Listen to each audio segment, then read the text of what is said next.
झूठ नहीं बोलती। सुधा और राकेश के 3 बेटे थे। शादी के बाद तीनों माँ बाप से दूर रहते और सिर्फ त्योहारों में आते।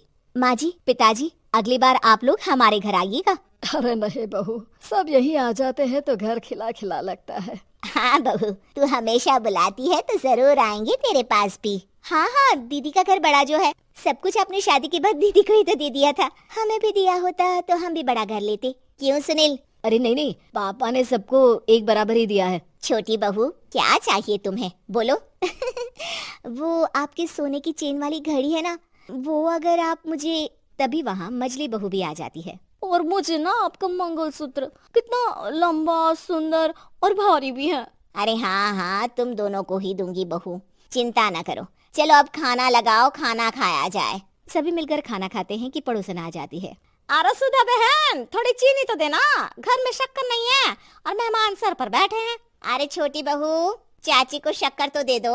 अरे मजली दीदी, आप दे दीजिए ना, मैं यहाँ कम आती हूँ तो मुझे पता ही नहीं है कि सासू माँ सारी चीजें कहाँ रखती है। और तुम, मैं कौन सा यहाँ रोज शक्कर फाँकने के लिए आती हूँ, मुझे भी नहीं है पता। तभी बड़ी बहू हाथ में चीनी की कटोरी लेकर आती है। चाची, शक्कर। आप लोगों का बड़ा सहारा है माँ जी और पिताजी को, वरना हम लोग तो यहाँ रहते ही नहीं। आप जैसे पड़ोसी हैं तो हम निश्चिंत है। और जीती रहे बहू, आप तो ये घर पड़ोस कम परिवार ज्यादा लगता है। सुधा अपनी बड़ी बहू को देखकर बहुत खुश रहा करती थी। वो उससे अक्सर घंटों बात भी किया करती, लेकिन दोनों दूसरी बहुओं का भी वो समझती थी कि शायद छोटी है, वक्त आने पर संभल जाएंगी। समय आ जाता है जब सभी को वापस जाना होता है।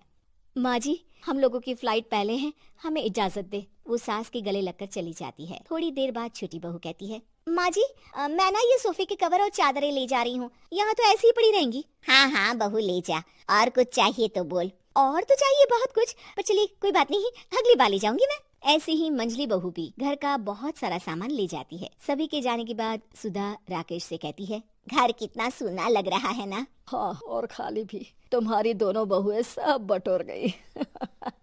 अरे ठीक है ना, हम दोनों ही तो हैं, कितना सामान लगेगा, फिर उन लोगों की नई गृहस्थी, इतना मत सोचा करे। समय बीतता है। ऐसे ही हर साल त्योहारों में सुधा और राकेश के बच्चों की बहू आते और जाते वक्त ढेर सारा सामान पैक कर कर ले जाती। लेकिन कुछ ही सालों में सुधा का देहांत हो जाता है। पिताजी, आप यहाँ अकेले क्या करेंगे, हम लोगों के साथ चलिए। अरे नहीं नहीं बहू, इस घर में सुधा की यादें हैं, मैं उसे नहीं छोड़ सकता हूँ। अब तुम लोगों की माँ नहीं रही। देख लो, वैसे तो मैंने उसके जीते जी सब कुछ दे दिया है, लेकिन कुछ उसका पर्सनल कीमती सामान था, जो ये है, ले लो। सामान में होती है एक घड़ी और एक मंगलसूत्र। माँ जी ने कहा था कि वो ये घड़ी मुझे देंगी। हाँ हाँ पिताजी, माँ ने सबके सामने ये घड़ी सरिता को देने के लिए कहा था। उठा लो सरिता माँ की घड़ी। अब क्या था, छोटी बहू फट से घड़ी उठा लेती है। और पिताजी, ये मंगलसूत्र तो माँ ने मुझे ही देने को कहा था, याद है ना। वो सभी की ओर इशारा करती है। तू भी ले ले ये हार बेटा, कोई बात नहीं। मंजली फटाक से हार उठा लेती है। ससुर बड़ी बहू की तरफ देखते हैं। तुझे क्या दूं बेटा? पिताजी, माँ ने एक चीज मेरे लिए भी रखी है। सभी के कान खड़े हो जाते हैं कि आखिर सास ने क्या रखा होगा बड़ी के लिए। अरे माँ जी तो दीदी से प्यार भी ज्यादा ही करती थी, हमेशा उनसे बात किया करती। जरूर कोई बड़ी और अपनी प्रिय चीज दी होगी दीदी को। और देख लेते हैं ना, वरना तो हम भी बराबर का बंटवारा करेंगे। हाँ हाँ, कर लेना बंटवारा। लेकिन बड़ी बहू बताओ तो, सुधा ने क्या रखा है तुम्हारे लिए? अभी तो हम लोग यही हैं पापा जी, जब जाने लगेंगे तो बता दूंगी। बड़ी बहू के मुंह से ये बात सुनकर बाकी दो बहुएं सोचने लगती हैं कि आखिर क्या है जो दीदी को सासू माँ देकर गई हैं। दीदी, ऐसा तो नहीं ना कि पूरे घर का आधा हिस्सा माँ बड़ी भाभी को देकर गई हो। तभी वहाँ ससुर आ जाते हैं। नहीं नहीं, ऐसा कुछ नहीं है। मकान तो तुम तीनों का बराबर से है। देखो, बड़ी बहू से तुम्हारी सास ज्यादा जुड़ी थी, न जाने क्यों घंटों बात किया करती थी। पता नहीं क्या देकर गई है उसे। और ससुर जी, आपको क्या पता, चालाकी से पूरे घर के पेपर में साइन करवा लिए हो, या फिर कोई छुपा गहना। आखिर मकान पूरा तो आपने सासू माँ के नाम ही कर रखा था ना। अब घर में ये सस्पेंस बन जाता है कि आखिर बड़ी बहू क्या लेकर जाएगी। फिर वो दिन भी आ जाता है जब बड़ी बहू के जाने का समय हो जाता है।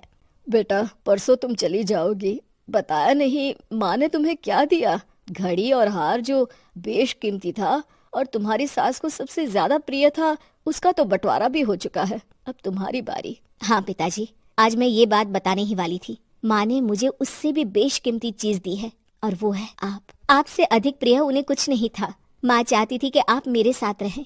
चलिए पिताजी। बेटा, मेरे पास तो कोई पेंशन भी नहीं है और ना ही कोई प्रॉपर्टी लेकिन आपके पास संस्कार है पिताजी, जो मेरे बच्चे आपसे लेंगे, तो आपको ले जाने पर स्वार्थ ही है मेरा। चलिए ना पापा।